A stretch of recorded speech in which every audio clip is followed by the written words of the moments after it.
All right, what I'm going to show you today is something that I would generally teach my white belts from the outset. I consider it more of a Genesis type technique. And this is truly a technique. Most of the techniques that you see are physical techniques.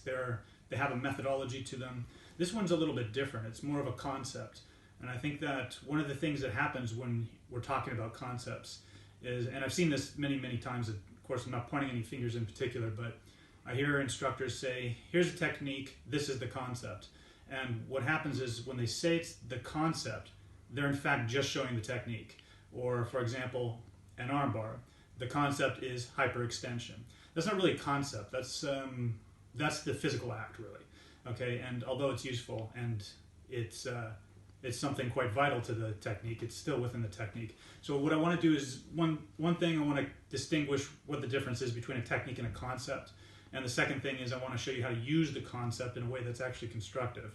Okay, so first thing, right? Now, just bear with me because this is less visual in terms of physical positioning and more of, well, it's conceptual. So the concepts themselves have to travel amongst every single technique. So if you learn one thing, you should be able to place it anywhere or everywhere, or in some cases, you'll have chunks that you can place them into. So let's say here's a concept that works on the upper limb versus the lower limb. That means you should use that same concept on the upper limb versus the lower limb and the upper limb versus the lower limb. It should be exactly the same because the concept remains true, okay? So let me give you an example of that. Here's one concept, right?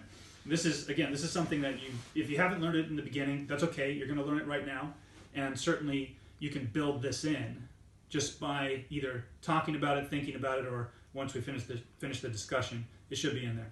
Anyway, so all techniques that are submissions will have a cross built into them. So you'll have a submission built off of a focal point in the dead center, right? And that's the break point, or it can be a strangle point, right? So some of you guys, especially Kodokan guys, they're gonna know this, probably have seen this many, many times, but if you're new to this sort of thing, I'll give you an example, okay? Here's an armbar. Old school armbar, right? Not this one. Old school armbar, tuck everything in tight. If you look, I know I'm manipulating the position so you can see it, but if you look, my body is totally perpendicular to this body, okay? So in order for me to create any submission, I need this perpendicular point, which is a cross. And at the center of the cross, that's where the hyperextension of the arm will come from, number one, but the fulcrum to break the limb will also come from that point. So the next thing I need to be able to do is layer crosses, and that's something a little bit more intermediate, and we can do another discussion on that as well, but mostly what I'm concerned about is getting my body into a cross. Okay, here's another example, right? A wrist lock. Look, there's a cross, there's a second cross, and then the lock comes over the cross, which again creates, well, in this case, it's a hyperflexion.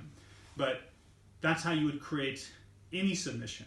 So let me show you in a different area, okay? It's not a setup for a technique, okay? It's just an idea, all right? So your armbar would be here, everything's in, body's perpendicular, and you cross, okay?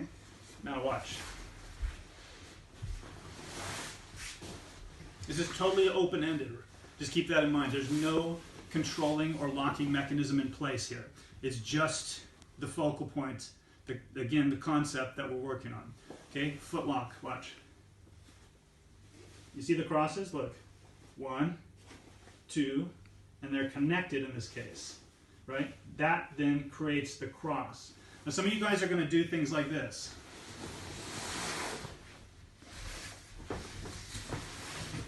Generally you guys do it from the guard, probably.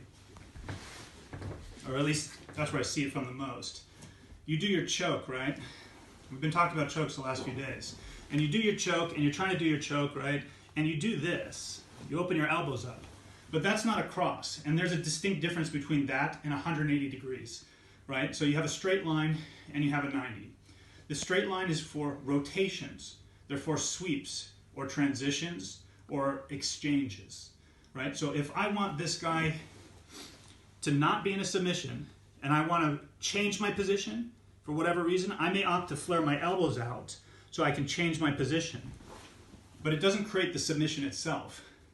So I need a cross to do that. that will create the submission itself.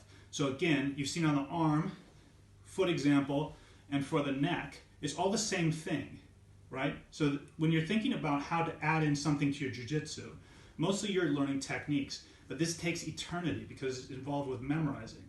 So we just want to look at one idea, and we want it to be placed everywhere and be functional everywhere. This is one of them. If you guys have any questions on it or anything, just let me know. I'm happy to discuss it, obviously, and hopefully it's easy enough to digest, and give it a shot, see what you think.